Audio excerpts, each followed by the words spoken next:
Between Earth and Sky, chapters 5 and 6. These are the last two chapters. Chapter 5.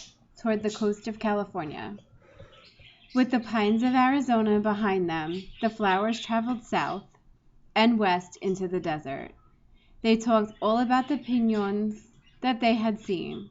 Piñon pines, piñon nuts, and piñon jays.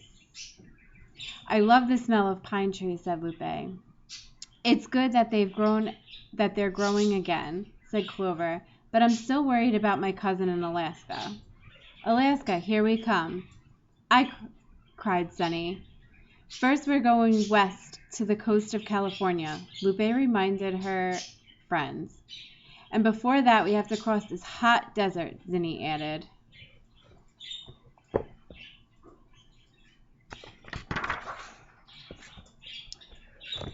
The flowers gazed at the flat, sandy land all around them. Brown mountains in the distance looked like a bare rock. As they traveled along, spiny plants tumbled all around them. One even tumbled right into the side of the pedal power car and stuck to it. Hi, I'm Tatiana, the tumbleweed, the plant said. A real live tumbleweed? Asked Clover. Wow, we really are out west. I'm not from here. I grew up on a tumbleweed farm, but my family is from Russia. They came to America when they were just seeds. They hopped into a bag of flaxseed by accident and landed in North Dakota. From Russia to North Dakota, that's pretty far traveling for a seed, said Zinni.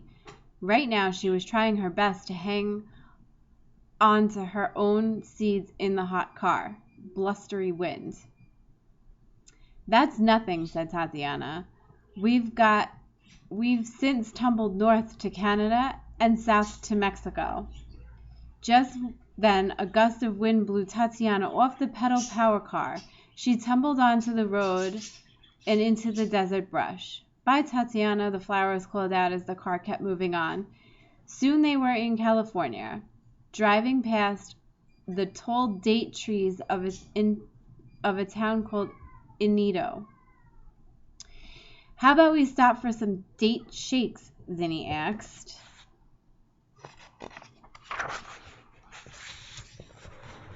Sounds like a nice, cool treat to me, said Clover. You know, our pal Daisy likes to drink hot tea on hot days. Why is that, I wonder? As the flowers sipped their shakes, a big white truck pulled in next to them. Dairyland was printed on its side. Look, called out Zinni, the Dairyland truck. Let's say hi to Jazz. Yoo-hoo! Anybody home? Sunny called. Jazz peeked out of the back and said hello.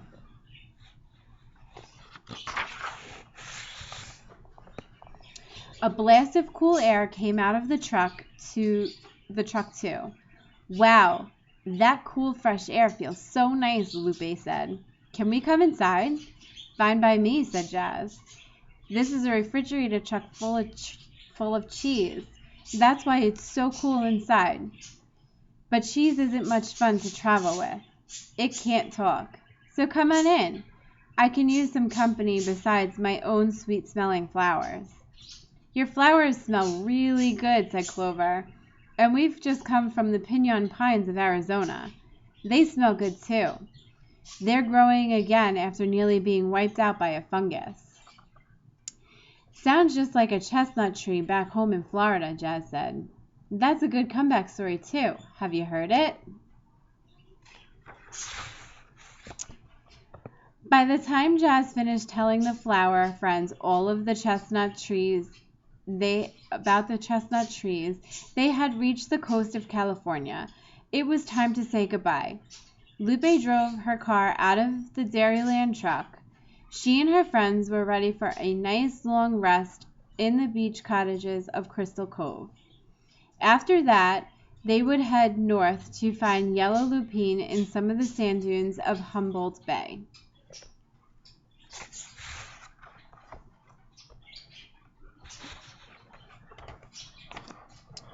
Chapter 6. north to white sweet clover. From high on a sunny cliff, the flower friends looked down on the shimmering Pacific Ocean. Waves rolled in, one after another, leaving a line of white, foamy water between the sand and the sea. Up above, seagulls dipped and soared on the winds. This was Half Moon Bay, a place as lovely as its name.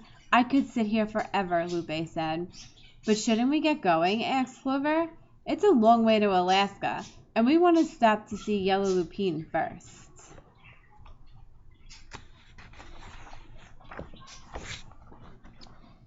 By now, Rosie the Rose had joined the Flower Friends. She always spends the summer in California. Like Zinni, she loves the dry California air. It's good for her petals. Fine by me, Rosie said. The sooner we can get going, the sooner we can reach Clover's cousin and make the world a better place. And so the flowers headed north. They passed through the parklands of giant redwood trees, where clusters of ladybugs dozed in the shade. The tree's thick, reddish-brown bark was like no other tree the flowers had ever seen.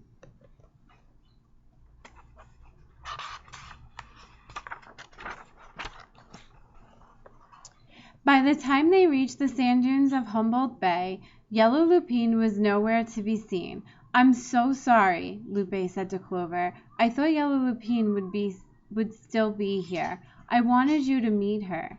I guess she's back home in Southern California, where she really needs to help the dunes. On to Alaska then, said Sunny. I want to see a moose.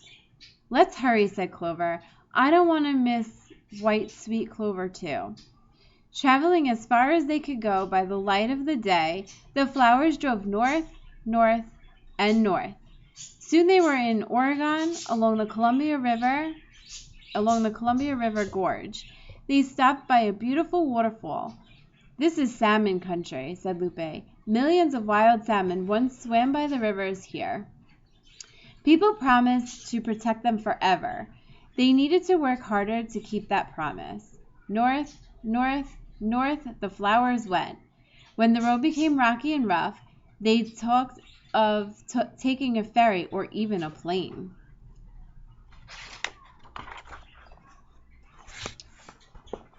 You know, Lupe, said Clover, I've heard that you see lots of shapes and colors from an airplane. I've heard that from the sky, and the land looks just like a patchwork quilt. That would be fun to see someday, said Lupe, but let's stay on the ground for now. This pedal power car has served us well. Let's keep using it. Along the way, the flowers picked up Tula the tulip.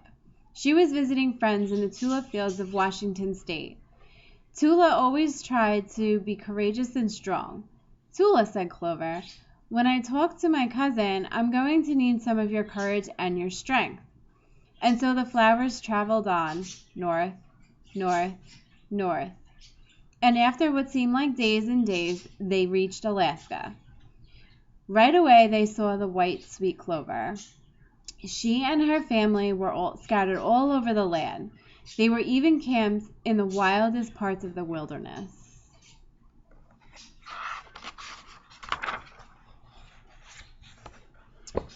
I'm so glad I found you, white sweet clover, Clover said. You don't look like me at all. You're so tall and scraggly. But deep down you are my cousin.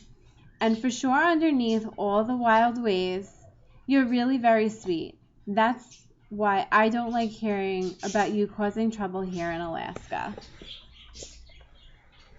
Come back south where clover grows in fields and pastures without troubling anyone or anything. White sweet clover frowned. Clover could hear that her cousin needed to hear more. We, Clover, have so much to offer, she said. Look at me. I have a nice green carpet on our garden, and I have nectar to honey, the honeybee. If you move south, you too can use your resources wisely. And you'll be making the world a better place, Rosie said. But I love Alaska, White Sweet Clover said. I love the moose and all the snow in the winter And I love the long summer days filled with light. I want to stay. But Clover would not give up.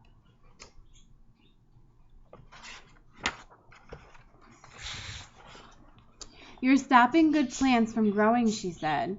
These plants were food for the moose you love. She asked White Sweet Clover to gather her family by the river to talk it over. And talk they did. They talked and talked and talked. Then they all agreed that they would move south before the first snowfall. Clover now felt her trip to Alaska was a success.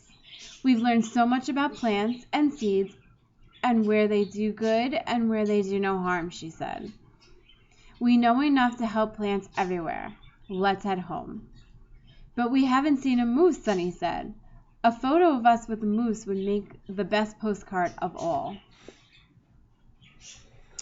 And so the flower friends piled back into Lupe's pedal power car and went where they loved to be. Outdoors, between earth and sky, in the sun and fresh air, and on the lookout for something new to see.